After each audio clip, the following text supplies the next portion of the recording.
मालिक साहब, सबसे पहले ये बताइएगा कि पिछले हफ्ते तक तो हम देख रहे थे कि हुकूमत जो है कोई पोजीशन नहीं ले रही थी कि इमरान खान से अडियाला जेल में मुलाकात क्यों नहीं हो रही है लॉयर्स की और फैमिली मेंबर्स की। और ये कहा जाता था कि ये सारा जो है वो जेल इंतजामिया का मामला, हमारा ताल्लुक नहीं है। लेकिन कल से हम देख रहे हैं एक डिफरेंट अप्रोच है। हुकूमत इसकी ओनरशिप भी ले रही है, इसको जस्टिफाई भी कर रही है कि ये नहीं हो सकता कि आप बाहर निकल के सियासी प्रेस कॉन्फ्रेंस करें, सियासी मुलाकात करें और फिर कोई ट्वीट आ जाए जिससे मजीद जो है मामला गड़बड़ हो जाए। तो आपको क्या वजह क्या नजर आती है? बजाय तो ये लगता है कि एक नॉन इशू है, मुलाकात करने दें, लेकिन फिर हुकूमत क्यों ये चाहती है कि बेशक अगर 2 दिन तमाशा लगता है अडियाला के बाहर तो लगे, लेकिन मुलाकात नहीं होने देनी है? चला देखें, किसी भी पॉलिटिकल मूव को समझने का एक ही तरीका होता है कि आप देखते हैं कि इसके नतायज क्या हो सकते हैं और उसके नतायज को जो उसको इंस्टिगेट कर रहा हो वो कैसे देख रहा है। आपको भी पता है, मुझे ही पता है, कोई रॉकेट साइंस नहीं है कि गवर्नमेंट है, कॉन्स्टिट्यूशनली बड़ी कंफर्टेबल है, जुडिशरी कंट्रोल में है, बड़ी कंफर्टेबल है, इंटरनेशनल प्रेशर कोई नहीं है। देखिए, इंसाफ जो है उसकी स्ट्रीट पावर इस वक्त सिवाय केपी के कहीं नहीं है। तो पहला लॉजिकल क्वेश्चन होता है, यार मुलाकातें होने दें। अगर मुलाकात नहीं होगी, जी। आप मुफ्त में एक इशू दे रहे हैं, उस इशू को एजिटेट करेंगे, कल को स्ट्रीट मूवमेंट होगी, कोई भी चीज आगे एक स्ट्रॉन्ग रिएक्शन आएगा ना। तो आपको ये समझ आ रही है, मुझे समझ आ रही है, मुनीब को समझ आ रही, तो आपका क्या ख्याल है जो सिर्फ पावर में बैठे हुए हैं, दो दो बारी तीन तीन बारी गवर्नमेंट्स बना चुके हुए हैं, इतने सालों से अपने सूबे काबू किए हुए हैं, उनको ये बात नहीं पता? तो इसलिए ये ना हम समझे कि उनको नहीं पता कि इससे कॉन्सिक्वेंसेज क्या है। और खासर को तो मैं समझ सकता हूँ वो किसी चीज़ पे जिद लगा के बैठ जाएं और उसके पॉलिटिकल कॉन्सिक्वेंसेज ना सोचें। पीएमएलएन की लीडरशिप, पीपल्स पार्टी की लीडरशिप इस मामले में बहुत सुआव है और बड़ी तेज है। वो बड़ी पॉलिटिकल चीज़ें देखते हैं। मुझे तो लगता है कि एक जान के एक तसादुम की फ़ज़ा बनाई जा रही है। मेरा अंदाज़ा है कि पीटीआई को एक स्ट्रॉन्ग कोई रिएक्शन करे, कुछ सड़कों पे आए, हो सकता है इस्लामाबाद पे एक और चढ़ाई करे। अब आपने बयानात सुने कल चीफ मिनिस्टर साहब के, उन्होंने कहा जी कुछ भी हो सकता है, हम आखिरी हरबा भी इस्तेमाल करेंगे, लोग सड़कों पे आएंगे तो लोग कानून भी हाथ में लेंगे, कानून फिर उनके फैसले फिर हमारे कंट्रोल में नहीं होंगे। एक 9 मई हुआ था, उसके बाद जो पीटीआई के साथ हुआ हम सबने देखा, फिर नवंबर में हुआ, उसके बाद जो पीटीआई के साथ हमने क्या देखा वो भी सब हुआ। क्या इतना कोई अनथिंकेबल सिचुएशन है कि गवर्नमेंट चाह रही हो कि एक 4.5 में ही हो जाए, 9 महीना हो, 4.5 में ही हो जाए, और उसके बाद जो रही सही एक एजुटेशनल कैपेसिटी है उसको इतनी स्ट्रांगली क्रश किया जाए कि आने वाले फिर बहुत अरसे तक कोई उसमें सकत ना रहे। क्योंकि जहां तक जुडिशियल प्रोसेस का ताल्लुक है, जी। अब आप देखते हैं कन्वीनियंटली डेट्स भी पोस्टपोन हो जाती हैं। तोशा खाना 2 का केस था, वो भी चला गया, दिसंबर के अंदर चला गया। इसी तरह दूसरे मामला भी हैं। सो गवर्नमेंट को जो हम देखते हैं, तो गवर्नमेंट तो लगता है कि बेट कर रही है पीटीआई को। आई माइट बी रॉन्ग, लेकिन मेरा अंदाजा है कि ये इतनी कैजुअलनेस या जिद की बात नहीं है। ये मैसेजिंग भी है और एक ऑफर भी है कि आए और अपनी स्ट्रीट पावर दिखाएं, and then maybe they are ready for that. Okay, Munib साहब, क्या आपके शो पे तो वकील मलिक साहब ने कहा था कि हो सकता है अगले हफ्ते मुलाकात हो जाए, लेकिन फिर कल हमने देखा दोबारा कि कंडीशनल मुलाकात की बातें हो रही हैं कि कोई पॉलिटिक्स पे बात नहीं होगी, फिर कोई सियासी बयानिया नहीं बनाया जाएगा। अगर इन चीज़ों पे अग्री करते हैं तो शायद मुलाकात हो जाए। तो अब आपको लग रहा है कि कोई मुलाकात के इम्कानात हैं, या हुकूमत अपनी जो पोजीशन पिछले 3 हफ्ते से रखी हुई है उस पर बरकरार रहेंगे वो? देखिए, मैं समझता हूँ कि जो इन्होंने पोज़ीशन अपनी रखी हुई है, वो बड़ी स्ट्रेंज सी है। अभी जो कल बातें राणा सनाउल्लाह साहब ने की कि हम कहते हैं कि ये तहरीक जो है, ये जेल से नहीं, ऐसे कोई इसकी इजाज़त नहीं है। हमें एतराज़ है कि ये बाहर निकल के प्रेस कॉन्फ्रेंस ना करें। इश्यू बड़ा सिंपल है, वो बाहर निकल के नहीं करेंगे, 15 मिनट बाद जाके या 20 मिनट बाद या 1 घंटे बाद जाके कहीं फिर कर लेंगे, अपने सेक्रेटेरिएट से कर लेंगे, तो क्या आप उसे रोक पाएँगे? टीवी पे नहीं दिखाएँगे तो वो सोशल मीडिया पर आ जाएगी। मैसेज या पैगाम किसी का जो भी होगा, वो तो बाहर निकल आएगा। तो मुझे ये तुक समझ नहीं आती, जो गवर्नमेंट के पार्ट पे ये चल रहा होता है या ये जो किया जा रहा है। लेकिन जो अभी मालिक साहब कह रहे थे, आई थिंक उसके अंदर एक सेंस मौजूद है।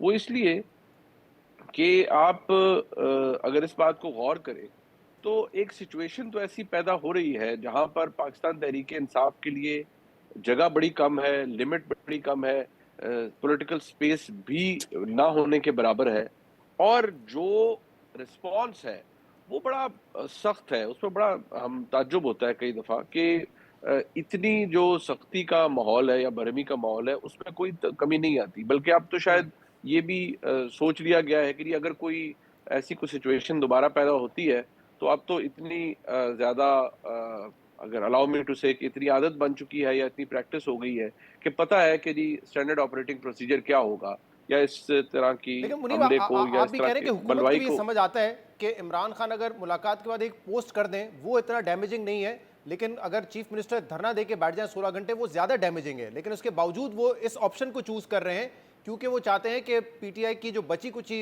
स्पेस है वो भी खत्म की जाए। ये मामला है।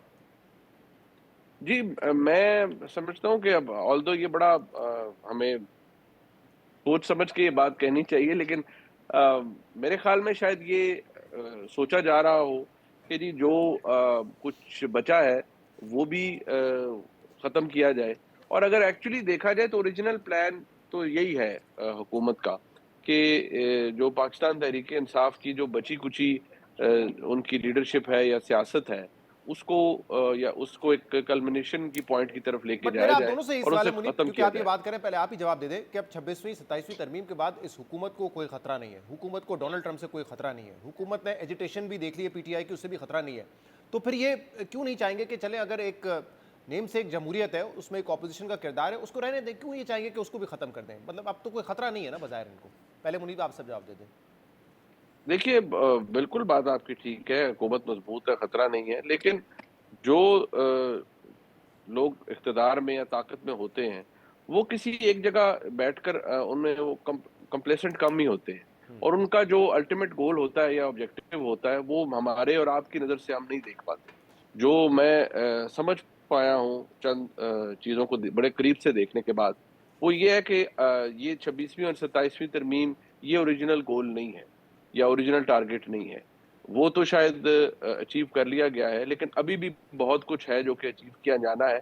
और जब आप एक चीज़ को उस नुक्ते नज़र से देखें कि ये इंतशार है और इंतशार की को ख़त्म करना हम पर मज़हबी तौर पर लाज़िम है, और अगर कोई फितना है तो उसको ख़त्म करना हम पर लाज़िम है, और ये करना है और यही अल्टीमेट ऑब्जेक्टिव है। तो फिर आप खुद देख लीजिए कि फिर उसको ख़त्म कहाँ किया जाएगा, सही है। किस नुक्ते पर किया जाएगा। और मालिक साहब आपकी क्या राय है, 27वीं तरमीम के बाद अब हुकूमत को बाज़ाहिर कोई खतरा नहीं है, तो फिर ये क्यों किया जा रहा है, इससे क्या फ़ायदा होगा? और दूसरा, जो हमने कुछ ब्रीफिंग्स अटेंड किए हैं रिसेंटली और उसमें हुकूमत का भी एक पॉइंट ऑफ व्यू रहा है कि खैबर पख्तूनख्वा जो है ना उसकी प्रोविंशियल गवर्नमेंट जो है वो गवर्नेंस में नाकाम हो चुकी है और एक बड़ी वजह है दहशतगर्दी की, और फिर एक जो माफिया है, ड्रग माफिया, उसको सपोर्ट भी है, सियासी सरपरस्ती भी हासिल है। वो भी सिर्फ बताने की हद तक है कि केपी अपना किबला दुरुस्त करे, केपी हुकूमत, या वहां पे भी आपको नजर आता है कि अज़ाइम शायद हुकूमत के कुछ और हैं? नैरेटिव बिल्डिंग नजर आती है। हम उन तमाम ब्रीफिंग में इकट्ठे थे शहजाद, हमने 3-4 ब्रीफिंग्स और बड़ी कम गैप से ब्रीफिंग्स हुई जो बैकग्राउंड ब्रीफिंग्स थी। उसमें 2 चीजें बड़ी कांस्टेंट थी जिसे आपने पॉइंट आउट की कि ये ड्रग मनी सब कुछ, ये तीरा और ये सारा चीफ मिनिस्टर की फैमिली के ज़मीनें, ये वो, और क्रिमिनल पॉलिटिकल नेक्सस, ये बाय एक पैरेलल स्टोरी चल रही थी। उसमें इस बार ये ऐड एक चीज़ हुई कि जो बलूचिस्तान से कंपैरिजन हुआ कि जी 80% वहाँ पे इंसिडेंट्स हैं, बट वहाँ पे कितना काम हो रहा है यहाँ पे नहीं हो रहा। देखिए, जो पहले ये बात कर रहे थे अभी मुनीब भी, जब आप पार में होते हैं तो एक टेंडेंसी टू ओवर किल भी होती है। मुझे याद है एक बारी मैं और एक और जर्नलिस्ट हमारे दोस्त हैं, हम खान साहब के साथ बैठे हुए थे, अभी खान साहब प्राइम मिनिस्टर नहीं बने थे, तो कोई बात हुई, तो वीकनेस की बात हुई, तो खान साहब ने कहा कि you know when you smell weakness you should go for the jugular. और मुझे लगता है कि वो उसी किताब से अब के जो पावरफुल लोग हैं उन्होंने भी वहीं से एक वर्स उठा लिया है, पैराग्राफ। कई बार ये टेंडेंसी होती है कि यार जब इतना इस वक्त दबा दिया है तो इसी हल्ले में काम आप ख़त्म ही कर दो। कोई लोग उसको ओवरकिल कहते हैं, कोई उसको कहते हैं ओवर कॉन्फिडेंस कहते हैं, और कोई एक नीडलेस एग्रेशन कहते हैं। ये तारीख बताती है कि वो फैसले गलत थे, ठीक थे, लेकिन जब आप पे किसी किस्म का प्रेशर ना हो तो मेरा ख्याल है कि आप थोड़े से ज़्यादा एम्बोल्डन भी हो जाते हैं, to the point of being reckless भी हो जाते हैं। और मुझे तो इस वक्त सिर्फ एक, जिसको आप कहते हैं ना, आप खासा पार में थे तो हम कई बार वहाँ पे भी एक इंपीरियल एरोगेंस ऑफ पावर देखते थे, यहाँ भी हम इंपीरियल एरोगेंस ऑफ पावर देख रहे हैं कि जब अब जरूरत नहीं है तो फिर क्या, फिर कोई विंडो ड्रेसिंग की भी जरूरत नहीं है, सही है। लेट्स गो फॉर द किल। और वो सबको मेरा याद ख्याल है है कि कि जेल में भी ये डाल दिया, लेकिन जेल से एसी भी निकलवाना जरूरी है। तो ये जब आपके पैरेलल नैरेटिव बड़ा खतरनाक बन रहा है केपी के अंदर, इंडिविजुअल के ऊपर भी, सीएम के ऊपर भी, और government as a whole also, तो मेरा ख्याल है 3-4 चीजें पैरेलल चल रही हैं, ताकि कल को अगर कोई भी बड़ा एक्शन हो या बड़ा कोई खाली मैं एडमिनिस्ट्रेटिव एक्शन की बात नहीं कर रहा, मैं कल को वहां पे कोई और कॉन्स्टिट्यूशनल एक्शन भी हो, तो आपके पास एक हिस्ट्री ऑफ जस्टिफिकेशन हो। वरना इस वक्त सारे क्राइसिस को टोन डाउन करना कितना आसान है, आप मुलाकातें करवा दें, खत्म हो जाएगी बात, कोई इतना बड़ा इशू है ही नहीं। लेकिन जब आप एक इशू को खुद एग्रीमेट कर रहे हैं, तो कोई ना कोई वजह तो होगी ना, जो इस वक्त आपको मुझे नहीं पता, हम सब सही। गेस्टिमेट कर और सकते हैं, ठीक है, लेकिन और आप लोगों का इस पे एक पॉइंट ऑफ व्यू है कि हो सकता है एग्रीवेट करने की वजह ये हो कि पीटीआई को मजीद दबाने का मौका मिल जाएगा।